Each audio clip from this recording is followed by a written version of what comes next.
and we want to welcome Dr. Tom Price. He practiced as an orthopedic surgeon for 20 years and is a former member of Congress from Georgia. He now serves as the Secretary of the Department of Health and Human Services and is at the center of the healthcare debate in America. And Secretary Price, our audience is obviously very, very eager to hear your answers to their questions. But first, Dan and I have a few questions we'd like to get to. First of all, in your effort to repeal and replace Obamacare, you talk about improving access to health care. But President Trump, as you well know, promised, quote, insurance for everybody during the campaign, not just access to insurance for everyone. How will this plan live up to the president's promise? Well, Wolf, Dana, good to be with you. Good to be with these wonderful folks here in the audience. I really appreciate the opportunity. Serving as only the third physician to head the Health and Human Services Department, it really is an incredible honor, and I'm pleased to be able to join you tonight. The fact is that right now you've got individuals who, one, don't have access to care, and some of them have coverage. And you've got 20 million individuals who don't have any coverage at all, in spite of the fact that the plan that the former president put in place was supposed to get everybody covered. We believe that if you use carrots and not sticks, if you allow individuals the opportunity to choose the kind of coverage that works for them and their family, then we can get more individuals covered. And our goal is clearly to make certain that every single American has coverage. Secretary Price, according to the CBO report that just came out, under your plan, about 24 million more people will be uninsured in 10 years than under current law. So how is that an increase in access? Yeah, this is very interesting, and it's an important question, because what the CBO looked at was just 1/3 of the plan. Looked at just the bill that's going through Congress right now. And that's not because they're doing a bad job. That's because that's what they were asked to look at, and that's all they could look at because of the rules. The fact of the matter, it is this bill that's currently going through Congress, and then it's a portion that we can do at the Department of Health and Human Services. All those rules and regulations that the American people know about that happened in the previous administration, hundreds of them, literally, and then thousands of guidance letters, which in fact have kind of the same authority as a rule. All of those were done through the Department of Health and Human Services, and we're going to look at every single one of those to see whether or not they help patients or hurt patients. If they hurt patients, they need to go away. If they drive up costs or drive down costs. If they drive up costs, then they need to go away. And then there's a third phase, which is more legislation that can't be done in the reconciliation of the budget bill. So including things like medical malpractice reform and purchase across state lines. So what the CBO did was look at just a portion of the plan itself. And the second point I'd like to make on this is that the Congressional Budget Office does a pretty good job with numbers. They don't do a great job with coverage. In fact, when the former law was passed, Obamacare was passed, they said right now there would be 11 million people more insured than there are right now. So they do a pretty good job with numbers. Coverage is not their strong suit. I have to ask you, 2 years ago, when you were the chair of the Budget Committee in the House, you wrote this letter recommending the current head of the CBO. Sure. And now you're questioning his ability to do his job and the results of this report. Yeah. So how do you square the two? Well, a couple points. One, this isn't about who the director of the Congressional Budget Office is. This is about how we get care and coverage for the American people. What they want is health care. They couldn't care less, no offense to Keith Hall, but they couldn't care less who the director of the Congressional Budget Office is. So we want to concentrate on care for the American people. Second, we believe strongly, and if I put my former Budget Committee hat on, that there needs to be significant reform at the CBO. And we put forward a budget process reform bill in the last Congress that I hope somebody in this current Congress picks up, because there are a lot of changes that need to occur. We're going to drill down on all of these issues during the course of this hour, but we have our first question. It's from Brian Klein from Pennsylvania. Brian, thanks very much. Early last year, Brian was diagnosed with stage 3 colon cancer. He's now cancer-free. Brian, you have a question. Thank you, Wolf. Yes, Medicaid expansion saved my life and saved me from medical bankruptcy. Now, I earn $11.66 an hour at my retail job, and obviously I cannot afford to pay for my cancer care out of pocket. My life really depends on having access to my doctors and medical care. Getting a cancer diagnosis is bad enough, but Medicaid expansion gives me the economic security in knowing that funding is always going to be there for my cancer care. So my question for you, Secretary Price, is pretty straightforward. Why do you want to take away my Medicaid expansion? Brian, thanks for that question, and thank goodness that things are going well from your healthcare standpoint. As a physician, I practiced medicine over 20 years and took care of a lot of patients with cancer, and it was one of those challenges that when it faces you as an individual or someone in your family, you want to make certain that you've got access to the highest quality care that you can receive. The fact of the matter is that we don't. We don't want to take care away from anybody. What we want to make certain, though, is that every single American has access to the kind of coverage and care that they want for themselves. If you look at the Medicaid program right now, we have 1/3 of the physicians in this nation, Brian, who are not seeing Medicaid patients. And so if we want to be honest with ourselves as a society, it's important that we step back and say, why is that? Why are those doctors not seeing Medicaid patients? And let me just suggest it's because the Medicaid program itself has real problems in it. And so what we want to do is, one, reform the Medicaid system, make certain that individuals who are currently on Medicaid or on the expansion either are able to retain that or move to a system that might be much more responsive to them through a series of advanceable refundable credits, a way to get coverage that they choose for themselves and for their family, not that the government forces on them. So thanks. It's wonderful that you have received the care that you've received, and it's because of the incredible innovations and great doctors across this land, but that's not necessarily true for everybody. Mr. Secretary, you mentioned doctors. Let me just interrupt for 1 second, because I just want to get specific on the Medicaid issue, and this is so important to Brian and so many other people out there. Well, let me ask you, first of all, do you think the Secretary answered your question?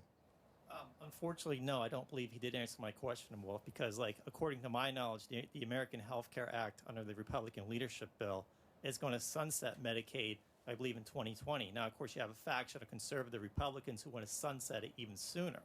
So this is not going to help me. Well, again, Brian, it's important to appreciate that the program itself, it may have worked extremely well for you, and that's wonderful. And we need to keep those aspects of the program in place. But the fact of the matter is that the program is having extreme difficulty providing the care that's needed for all of the individuals on it. So what we want to do is to strengthen that program, to make it so that it's more responsive for patients and allows physicians and other individuals who are providing care for patients to be able to do so in a way that makes sense, as opposed to one that may make it more difficult for individuals to receive the care that they need. Now, I know that folks don't want to hear this, but the fact is that, again, 1 out of every 3 physicians in this nation aren't seeing Medicaid patients, and they should. Again, if we want to be honest, we ought to ask the question to ourselves and our society why, and fix those challenges that exist in the program. And now we can get to a doctor. You're talking about doctors. And this one, his name is Dr. Mitch Jakes, and he's a family physician in the southern coal fields of West Virginia. Mr. Secretary, many people in West Virginia are suffering right now. Almost every day I see someone in the clinic who worked in the coal industry is now out of a job. Most of them can get care through the Medicaid expansion bill we just talked about, but our clinic estimates the current bill that's in front of Congress becomes law, as many as 1 of 5 of our rural patients could lose their health insurance. So my question to you, sir, is I ask respectfully because you and I are physicians. Sure. Do you think the members of Congress really understand the hardship the patients will have, particularly those on the edge if they lose their health insurance? And how can we help those patients who don't have health insurance? Yeah, we're not interested in having anybody lose health insurance. We believe strongly that the current system is failing many, many people. You know, there are 20 million folks in this country right now, 20 million individuals who have told the federal government, in spite of the mandate and in spite of the penalty, nonsense. Don't throw me into that thing. I can't do that. I either can't afford it or I'm not interested. 20 million Americans. That's a system that's not working for everybody. So what we want to make certain is that we put in place a system that will work for everybody. Again, we're not interested in having anybody lose their health coverage or lose access to coverage that they want for themselves and for their family, not that the federal government forces them to buy. It's an important question, but it's also important to appreciate that much of what many folks have heard around this nation simply isn't true about the plan. The plan itself, as we've talked about, is 3 different phases. It's one that includes the bill that we're talking about right now, which is what most of these individuals are referring Before you get to that, I'm sorry, I just want to follow up because you've just had 2 questions about Medicaid expansion and concerns. I know you're talking about people who don't have health care, but these are people concerned about those who did get health care because of Obamacare. And you've been talking about state choice and other issues, but in your plan, spending on Medicaid would be about 25% less in 10 years than under current law. So the question that was wrapped in both of these audience members' queries is how are you going to keep the money coming from the federal government or from anywhere so that these people can continue to get the care that they got under Obamacare? Dana, this is a really important question because the premise of that question is that the way that you measure the success of Medicaid is by how much money goes into it. We believe the way that you measure the success of a program is whether or not it takes care of the individuals, the beneficiaries that are actually needing that program. And let me suggest to you that there are many areas where the Medicaid patients aren't receiving the kind of care from this fine physician here or that this gentleman over here received. The fact of the matter is that we believe there's a better way to provide the kind of care and services for Medicaid patients, and if we allow the states, not Washington, D.C., but the states to determine what kind of program they have for their indigent population. Medicaid population, as you know, and the good doctor knows, is 4 different groups of Americans. It's elderly, it's disabled, it's by and large healthy moms and kids. And we, the federal government, tell them, the states, you've got to treat every one of those exactly the same from an insurance standpoint. That doesn't make any sense. You're going to treat healthy kids who need quality health care the same as you're going to treat a disabled individual or an older individual? Their health challenges are different. And we ought to allow the states to design a program that cares for those individuals in a way that's most responsive to them. When you do that, you're actually able to save money. That's the good news. And if we measure the success of the program by how we're caring for those individuals, not by how much money we're throwing at it, we'll get to the right answer. Dr. Price, we have another question. This one comes from Patty Peach from Georgia. Patty. Good evening. Hey. Good evening. As a self-employed person, under Obamacare, I saw my previous very reasonably priced plan completely disappeared. My premium immediately tripled in cost while my deductible remained sky high at almost $10,000. I was forced to carry coverage for things I didn't want or need. The words pediatric dental were even in the name of my plan, and I have no children. So my question is, how will the Republican plan help alleviate my exorbitant cost and actually provide me with insurance that I can use? This is a remarkably important question because what it gets to is the fact that everybody under the current plan, under the current law, is treated exactly the same. And we know that every single patient, the good doctor here knows as well, every single patient's unique.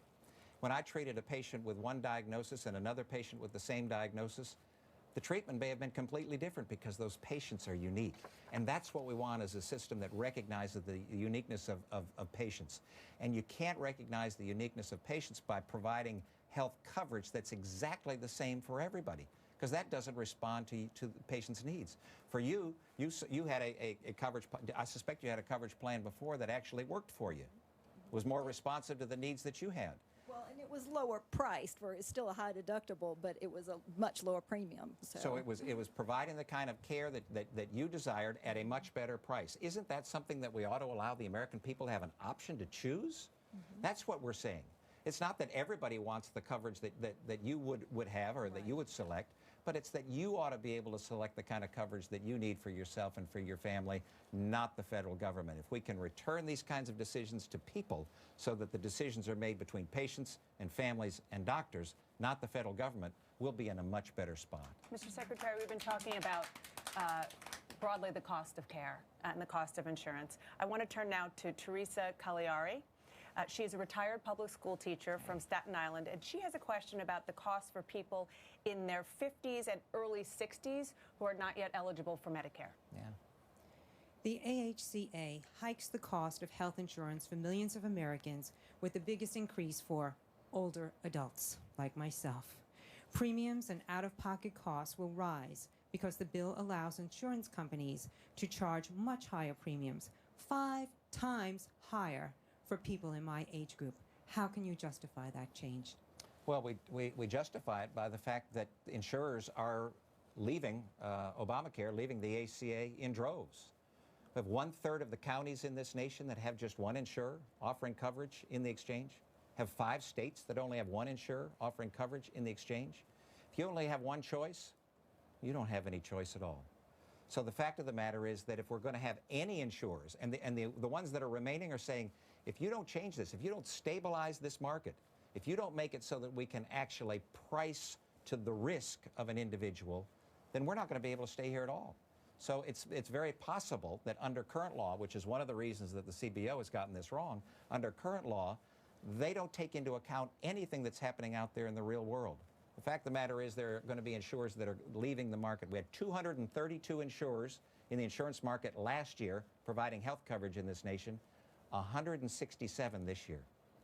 232 last year, 167 this year. What that means is that patients are losing access to care. That's not responsive. So you're going to have to figure out how we're going to make it as a society possible for you to purchase the kind of coverage that you want. And we believe strongly that the plan that we put forward is so much better than the one that's there now. We believe, however, that as you say, as individuals age, their insurance costs more, which is why we provide a larger credit as individuals get older so that they're able to purchase the kind of coverage that they want. Secretary Price, you said earlier this week that you, quote, firmly believe that nobody will be worse off financially in the process that we're going through. You just heard Teresa's story. Can you look at her and promise that she will not be worse off? Yeah, what I can say is that I don't believe you'll be worse off financially from a health care standpoint, because that's the goal that we have and that's the plan that we design. It's important to take that in the context of what we're talking about, which is health care. There's no way I can know what an individual's financial status is and situation is in life. But do you acknowledge? But I can say that our goal and our plan, we believe, will make it so that individuals are not, that every single American is able to financially afford and have access to the kind of coverage that they want. But That's do the you acknowledge intention. that Teresa could likely pay more because she is in that age group, 50s and early 60s? Because a lot of people in that age group, according to the numbers, are probably going to pay more. When you look at those numbers, the important thing that's left out of those numbers oftentimes is the deductible. If you and for every individual for whom it's greater, there are individuals across this land for whom it is less. The fact of the matter is, if you're an individual out there, regardless of your age, you're making $40,000, $50,000, $60,000 a year, and your premium is in the $500 range a month, which is not unusual, and your deductible is $6,000, $8,000. You've got to spend $12,000, $14,000 a year before you even get insurance to kick in at all. So this is an incredibly important question, and we're attempting to address it in a way that makes it so that every single American, including those between the age of 50 and 64, are able to access the kind of coverage that they need and want. Teresa, were you going to say something? At this point, I do not have a deductible in my insurance, and so I don't. That's not Are you happy with your insurance? I love my insurance. What kind of insurance do you have? I have through the government. I'm a retired teacher. So you have coverage through your employer. Yes. So this is an incredibly important question, because the employer-sponsored insurance, which is where the majority of Americans get their coverage, 175 million, isn't touched at all by our plan. Not one bit. So if you think about the essential, you have 10 essential things that need to be covered, and they have to be covered. You can't have people pick and choose what they want to be covered. They have to be covered. Those are 10 things that need to be covered. And there's so you're getting better coverage for the more that you're paying. And there's nothing in that first bill. There's nothing in that first bill that affects the essential health benefits. Nothing at all. Well, let me just press you on one point, Dr. Price, because you said there are 4 critically important categories of people who rely on Medicaid. According to the Congressional Budget Office, $880 billion is going to be cut from Medicaid over the next 10 years if your plan, phase 1, goes into effect. How are you going to deal with all those people who are desperately in need of Medicaid, expanded Medicaid coverage? Wolf, you're falling into the same old trap of individuals who are measuring the success of Medicaid by how much money we put into it. Our goal is to make certain that individuals in Medicaid are actually getting care. that they're receiving the kind of care that they need, and that the outcomes of the care that they're receiving is actually making them better, that they're becoming more well, that they're utilizing preventive services and the things to make them healthier. We don't have any desire to have anybody lose health status. We want to improve their health status, and we believe there's a better way to do it, and that's the key. We ought not be measuring programs by how much money we put into it. We ought to measure them by whether or not they work. And let me suggest to you that when the rules and the dictates are coming out of Washington, D.C. for somebody anywhere across this land, it's not as responsive to them as it is if it's made in their own state. Stand by. We have a lot more questions to come from our audience. We'll be right back with more of CNN's Town Hall with Secretary Tom Price.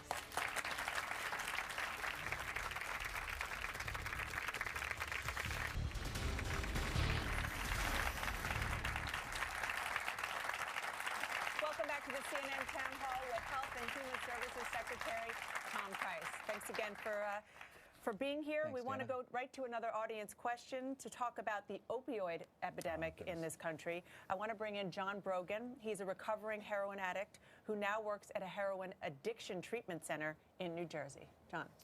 First and foremost, Secretary, thank you for your service. Thank you. Before I was a recovering heroin addict, I'm a United States Marine. I'm also a person in long-term recovery who overdosed 4 times before trying to take my own life. Today, I'm the Chief Recovery Specialist for prosecutors in Ocean County and Monmouth County, Coronado, and Gramiccione. Had it not been for these men and Governor Christie, there would be 100 more people on top of the 1,600 that we lost last year to this epidemic. Secretary, I ask you, what is your administration's plan to attack this epidemic without putting them on another prescription or another pill? When you repeal Obamacare, what is going to be the plan for so many that don't have insurance?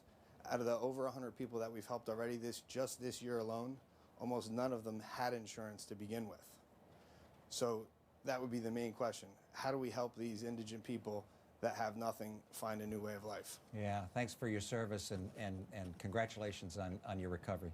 The opioid crisis, the narcotic crisis, is a scourge across the land, and it knows no bounds. It knows no racial barrier. It knows no economic barrier at all.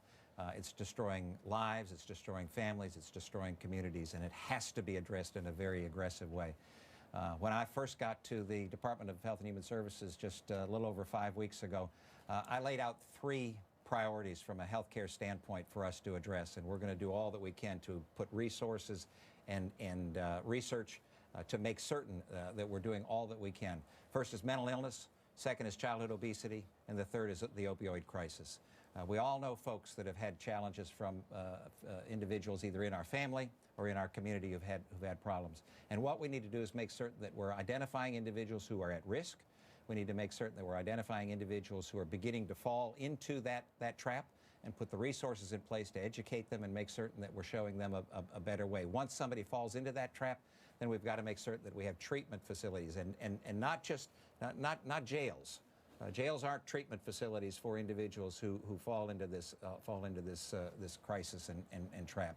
We need treatment facilities that make certain that we bring folks out of this scourge of the opioid crisis, and we're going to make it a high priority at the Department of Health and Human Services. I might just follow up on that. The plan that is before the House that you have endorsed would end the requirement that Medicaid covers substance abuse treatment, and that would start it would end starting in 2020. So how will you do that help that you just described if not through Medicaid? Yeah, well, it doesn't necessarily have to, be through Medicaid, but even if it is through Medicaid, the Congress also at the end of last year, as you know, passed the Cures Act and the CARE Act, which brings greater resources for this crisis. Again, the fact of the matter isn't how much resources you're going to put into it, but what are you going to care for the individuals that have this challenge? And this is an absolute priority. I've been meeting with the governors over the past couple weeks to talk, yes, about the plan, but also about other challenges that they have. And every single one of them knows the challenge and the scourge that the opioid crisis is in their state. And they've got wonderful ideas about how to address it. Amazingly, many of them have been hamstrung by the federal government not being able to do what they believe is most helpful for their vulnerable population. So there are wonderful ways, I believe, to address this in a positive way if we keep our focus on the patient, not on government, but on the patient. Dr. Price, I want to bring in Sherry Isley from Pennsylvania, who's with us. She's a self-employed interior decorator who voted for President Trump in large part because of his promise to repeal Obamacare. You have a question, Sherry. Yes, and the reason for that is I now don't have health insurance anymore because it went from $1,081 a month last year to $2,132 a month for a family of 3, because as you get older, it is more expensive in Pennsylvania already under Obamacare. Anyway, my question is, in 2017, not one plan in Pennsylvania offered on the healthcare.gov website qualified for being able to open a health savings account. Under this new plan, what will the parameters be for being able to have a health savings account to be able to save money tax-free to help with medical expenses? Yeah, Sherry, I'm sorry that you've had that challenge, but it's one that we actually predicted when the law was passed, and you probably knew it yourself because you could see what was going to happen. And that is that if you dictate out of Washington what every American must purchase in terms of health insurance and health coverage, then you get no choices and you get no competition in the system. So costs of necessity rise. And so your costs went up because of the law, not because something else is going on out here. They went up because of the law. So we believe strongly that if you increase competition and you increase choices for folks to make it so that you can select something that's right for you, then we'll drive down costs. The other important thing that you mentioned is a health savings account. This is a wonderful vehicle that millions of Americans across this land are using to wonderful effect to be able to save money for their health challenges, to make certain that they can pass it on if needed to either a relative or a child, spouse or a child. And these are the kinds of creative ways to be able to provide coverage for folks so that they're able to afford coverage and so that they're able to address their health challenges. Now, in the bill itself, there are significant expansion of health savings accounts, and we believe that the more we can provide options and choices for individuals, whether it's through health savings accounts or whether it's through other areas and avenues of coverage, we believe that's how you get to the best system because it works for patients, not for government. Thank you. I want to now bring in another audience member, Katie Needle from Brooklyn. Katie. Hi. Hey, Katie. Planned Parenthood provides an array of vital health services for women, and the majority of their patients are on Medicaid. I'm a Medicaid enrollee, and I'm a Planned Parenthood patient, and I would be absolutely devastated if Planned Parenthood were defunded. We've already seen in Texas that cutting access to Planned Parenthood means women have less access to health care. More women's health centers didn't just magically appear because Planned Parenthood was defunded. That just doesn't happen. And I just want to call back, this wasn't part of my question, but I just want to call back because you earlier brought up Medicaid specifically and complained about how one of the biggest problems under Obamacare was that only a third of doctors were accepting Medicaid. This plan chooses to cut a provider that sees over a million Medicaid patients every year. So if that is your big problem with Obamacare, then how does that make any sense? That's not my question.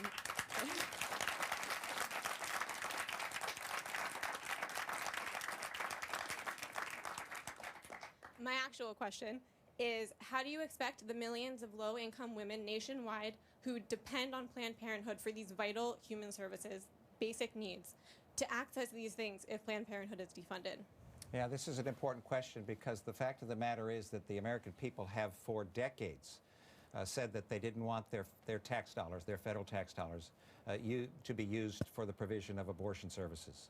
And so what we have tried to do when I was in Congress and now with the administration is to respond to the desires of the American people in a way that answers their concerns. The fact of the matter is that what the bill does that is before Congress right now actually increases money for women's health services. And we do so by providing those monies through community health centers. There are over 13,000, if my number's correct, over 13,000 community health centers across this country, and they're in the hundreds of Planned Parenthood facilities. So what we're trying to do is respond to the American people and their concerns about having their tax dollars, federal tax dollars, used for the provision of abortion services, and make certain that women not only have more ability to get to a health center, but have more resources to be able to do so. You know, I want to throw out a number, and that is 105 counties. 105 counties across the country have Planned Parenthood, and that is the only clinic offering a full range of contraceptive methods to women. So how are the women in those 105 counties going to access all of that? Well, I'd be interested in the list that you have, because the numbers that we have, again, over 13,000 community health centers, and I'd be interested in the counties that don't have them. And the fact of the matter is that if the resources are available, then what will happen is that community health centers will spring up to provide services for individuals. In the meantime, there are other avenues to be able to get services for women. There are community health centers, there are county health centers and the like. But what we want to make certain is that we are responding to the concerns of the majority of the American people, that federal taxpayers' dollars are not used for the provision of abortion services. I have to ask you a follow-up on that in 1 second, but how are these community health clinics going to pop up in all of these places that currently, where the people are just relying on Planned Parenthood? Do you really feel confident that that's going to happen? Well, again, I'd be interested in the counties that you have. I haven't seen that, and so I'd be interested in looking at that. If that is indeed the case, then we'd be happy to take a look at it and see how to best provide those services. What we want to make certain, again, is that we're not looking at the amount of resources going in, but what kind of care people are receiving. And the fact of the matter is, we believe that the women of this land are able to receive the kind of services that they need, receive the kind of services that they need through the community health centers, and we're providing more resources for them. And real quick, because you mentioned the abortion issue a couple of times, is it not true that since 1977, the Hyde Amendment, when that first went into effect, it is not legal to spend federal taxpayer dollars on abortions already? So describe how it's an issue, because even Planned Parenthood isn't allowed to use federal funding for abortions. As you know, and all these good economists in the audience know, that money's fungible. That is true. And so if you're spending money in one place and you move money to another place, then in fact you are indeed using that money. And again, the majority of the American people feel strongly about this. Thank you so much. Yeah. We do have a lot more. Welcome back to our CNN Town Hall with the Health and Human Services Secretary, Dr. Tom Price. We have another question from Karen Gottlieb from Connecticut. She's a registered nurse. Thank you. The proposed plan allows insurers to charge 30% more to those who have a lapse in health insurance coverage. Working with the uninsured in the AmeriCares free clinics for over 20 years, we've seen countless patients go on and off insurance because of their unsteady employment.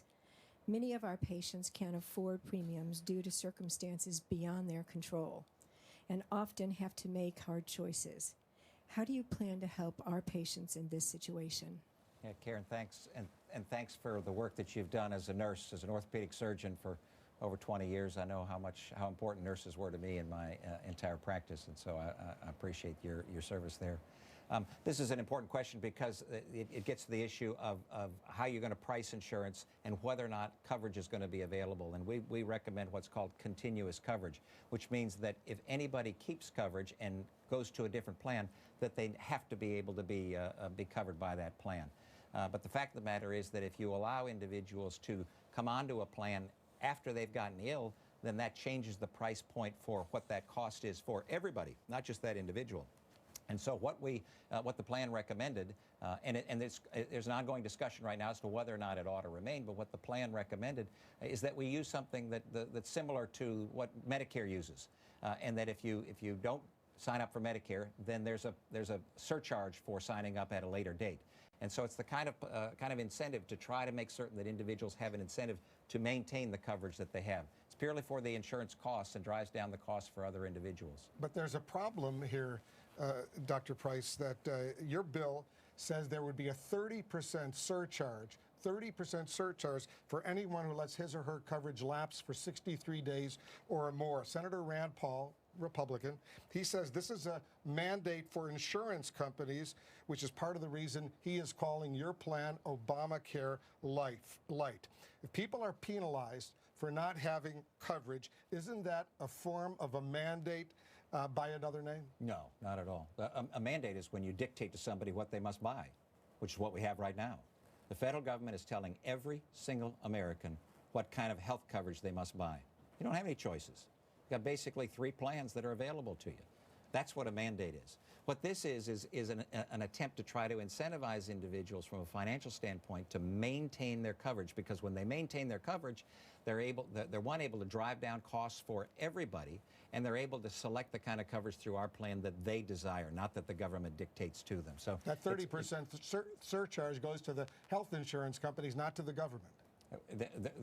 That's right, because they're the ones that are providing the coverage. It's a similar type of construct that the Medicare program has itself. So, and the reason for that is because the individuals who are the third-party administrators for the Medicare program understand and appreciate that if you don't have folks in the plan initially, then it costs more for everybody. And so there's an incentive, a financial incentive for seniors to sign up the day that they turn 65. We have another question from the audience. Will Owen, who is a stay-at-home dad from Georgia, he is also a Navy veteran. Will. My question for the Secretary is, why are we talking about repeal and replace? Why shouldn't we just be talking about repeal? Because it's my belief that the federal government has no business in the business of delivering health care. Yeah. Will, thanks for the question, and thanks for your service. We could just be repealing it. But the fact of the matter is that would leave many Americans behind, and that's not what we want. It would pull the rug out from under Americans, and that's not what we want. What we believe is important is to make certain that every single American has access to coverage that's affordable, that's of the highest quality, provides choices for patients, and incentivizes innovation. And if you just simply repeal it, then that doesn't get to that goal. And the individuals that talked about their insurance going away, either on Medicaid or through the private sector, they would lose out. They'd have the rug pulled out from under them, and that's not what we want. So we believe it's most important, and the president is strongly in favor of this, and he heard about it all the time on the campaign trail, that repeal and replace was what the American people desired. Can I just follow up on the sentiment that I'm sure you're hearing from your former colleagues, some of them in the House? One is Mo Brooks, Congressman Mo Brooks, who said that your plan is, quote, the largest welfare program sponsored by Republicans in history. And what he and other Republicans object to mostly is the refundable tax credits that you have in the plan to help people pay for insurance. Is this a new entitlement? No, not at all. And I think it's, again, important to review where people get their health coverage in this nation. The vast majority of individuals get it through their employer, about 175 million. About 55 million get it through Medicare, about 60 million through Medicaid. And then there are individuals, a number of individuals who receive it through the VA. But the remaining individuals receive it in the individual and small group markets, about 18 million people in this country. Mm-hmm. And for those individuals who make a significant amount of money and you provide simply a tax credit, then that might work. But there are a number of folks at the lower end of the economic spectrum who make more than makes them eligible for Medicaid, but less than they're able to utilize their disposable income for the purchase of coverage. They need this advanceable refundable credit, which allows them to be able to purchase the kind of coverage that they want. That's the key, is making it so that every single American has the financial feasibility and wherewithal to purchase the kind of coverage that they want. Dr. Price, we have another question from Denise Edwards of Michigan. She voted for President Trump. Hey, Denise. Thank you, Secretary Price, for your service, and thank you for having me. Government health care invokes a one-size-fits-all assembly line order. My question to you is, will the repeal and replacement of Obamacare allow consumers to manage their health care as they see fit? Absolutely, Denise, and it's the key to what we're talking about. Because again, if all we do is say that the federal government is going to tell you what you must purchase, then the way that it does that, and the way that it has done that, is to tell you and you and you and you and you and everybody in this room and everybody across this land that this is the coverage that you have to purchase. And that doesn't make a whole lot of sense when you think about how unique you, Denise, how unique you are.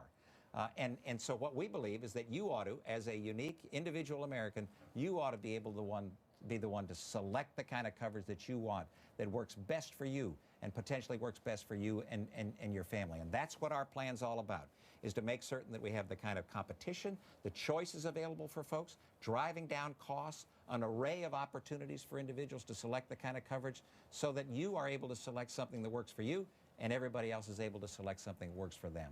Okay, lasering it a little bit more. Yeah. I'm thinking, say, for ethical or religious reasons. Say somebody doesn't want to take chemo. Say somebody doesn't want their child to have an immunization shot or doesn't want to have a blood transfusion. How would that work under that plan? Would you be penalized more or less if you say, I want to go for a different form of therapy to get rid of a disease? How would that work in that? This is key because it gets to the uniqueness of each and every individual and how they view their health care. You may want a plan that allows one thing and not another. You may want a plan that allows this type of hospital to care for you or this type of facility to care for you or this doctor to be on the plan or another doctor to be on the plan or another provider, alternative provider.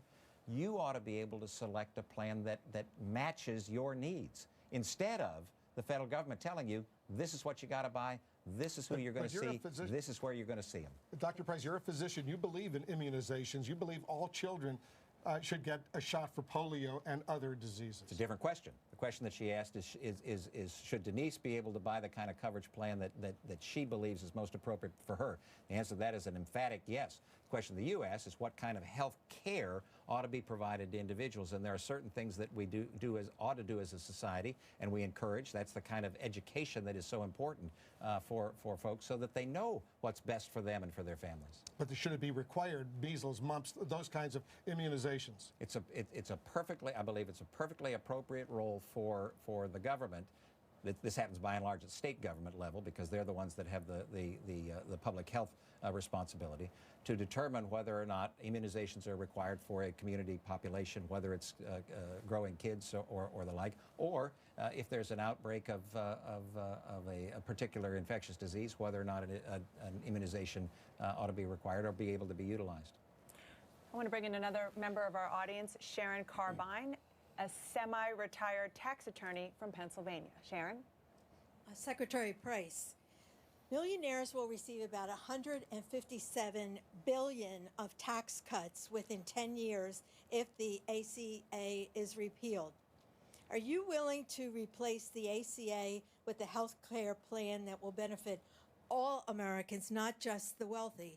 Millions believe repealing Obamacare will harm us financially and medically. Yeah, Sharon, thanks. Thanks for the question. And clearly that's not our goal. And clearly our goal is to make certain that, again, every single American has the financial feasibility to purchase the kind of coverage that they want for themselves and for their family. And we believe that that's the plan that's in place. Contrast it with what we have right now. We have a plan that many individuals purchase coverage.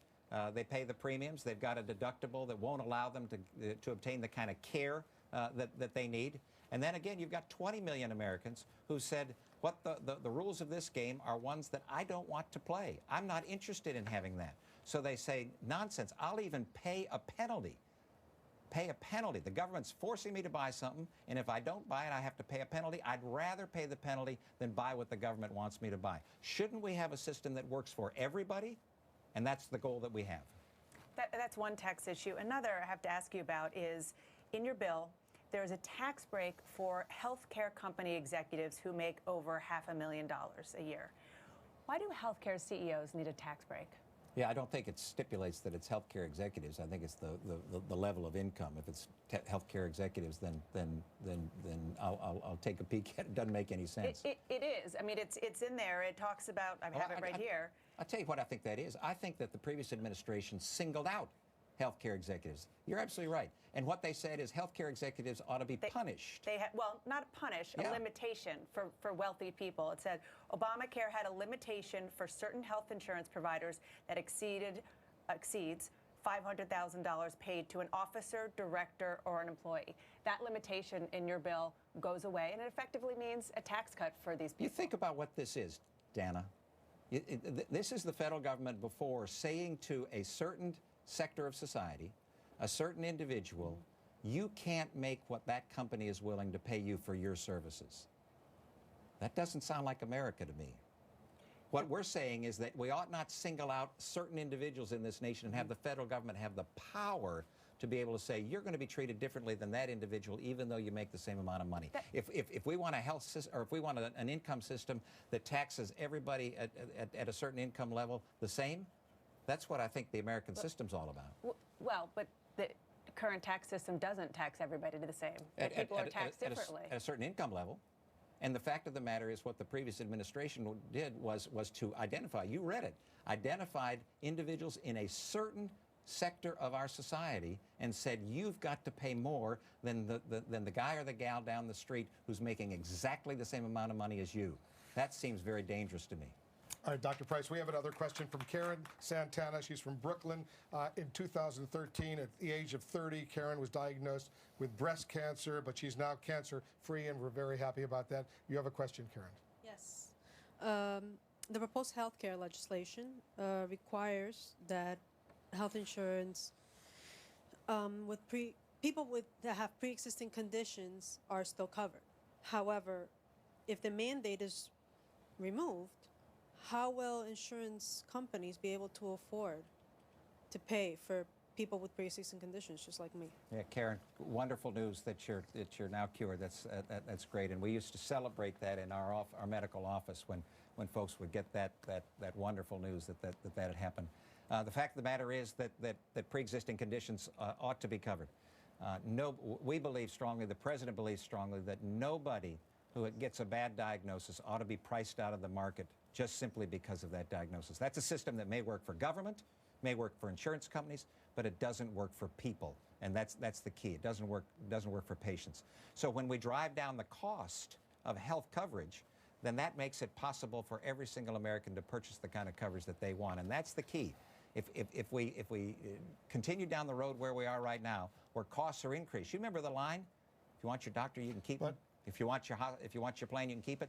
Costs are going to go down $2,500 for you and every single American family. The fact of the matter is that they've gone up now about $3,000 for every single American family. So what we believe is that you've got to put in place a system that actually incentivizes and drives down costs so that you and every single American is able to afford coverage. But Dr. Price, if the mandate is removed, young, healthy people, what's the incentive for them?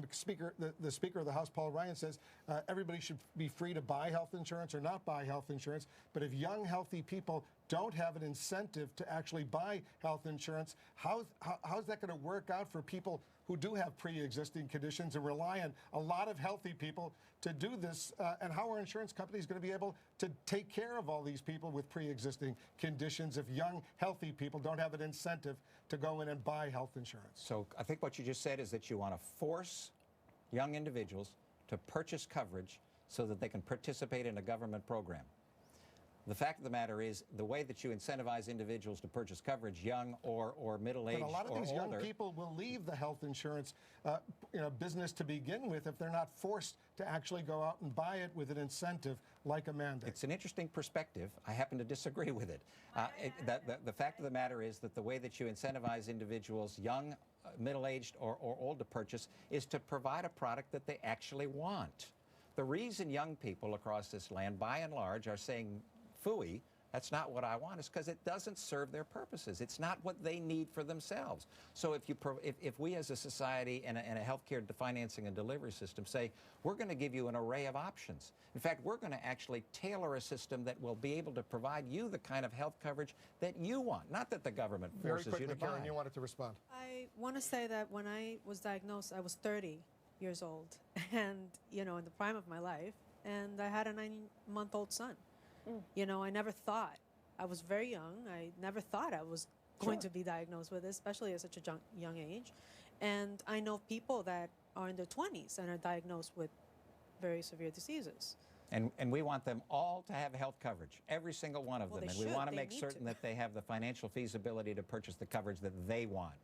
Welcome back to CNN's Town Hall with HHS Secretary Tom Price. And I want to give you a chance to give some concluding remarks. But as you do, I want to ask you about something that the chairman of the House Freedom Caucus, Mark Meadows, said tonight, your former colleague. He said that he believes that they have the votes, these are Republicans, to block your Republican bill. How are you going to get this plan through Congress when you can't get these members of your own party to support it? Thanks, Dana. This has been wonderful, by the way. I appreciate the opportunity to be with you, and I appreciate the questions from the audience. They were excellent, and they addressed many of the concerns that the American people have. And the way that we'll get this through is by paying attention to the American people and what their concerns are. almost regardless of ideological stripe, the American people want the same things in health care. They want a system that's affordable for everybody. They want a system that's accessible for everybody. They want a system of the highest quality. They want a system that incentivizes innovation so that you can have that quality. And they want a system that empowers patients through accountability and transparency and choices. So as we work together in the policymaker side of the federal government and those of us who are privileged to implement that policy, what we'll do is try to listen to the principles that the American people have told us are dear to them in healthcare. And that's what the President has said. That's what he said in the joint session of Congress a couple weeks ago. He wanted a system that made certain that we addressed pre-existing conditions, that made certain that every American had the financial feasibility to purchase coverage, that we made certain that the Medicaid system actually worked for patients, that we had purchase across state lines, that we were driving down drug costs, that we were making certain that the system had a transition to this new system that is going to work, I believe, so much better than where we currently are. So we want to make certain that we're responding to the needs of the American people. And when we do that, I'm convinced that the individuals who are charged with then voting on that legislation will be supportive. Dr. Price, thanks so much for joining us. I suspect this debate is only just beginning, not only with your fellow Republicans, but Democrats as well will continue this conversation down the road. Not only with your fellow Republicans, but Democrats as well will continue this conversation down the road. Dr. Price, thanks very much. And be sure to watch The Messy Truth with Van Jones, another special town hall event on this stage tomorrow night, 9 p.m. Eastern, featuring Congressman Chris Collins and Kareem Abdul-Jabbar. And we want to thank Secretary Price for joining us, and thank you also to our studio audience. CNN Tonight with Don Lemon starts right now.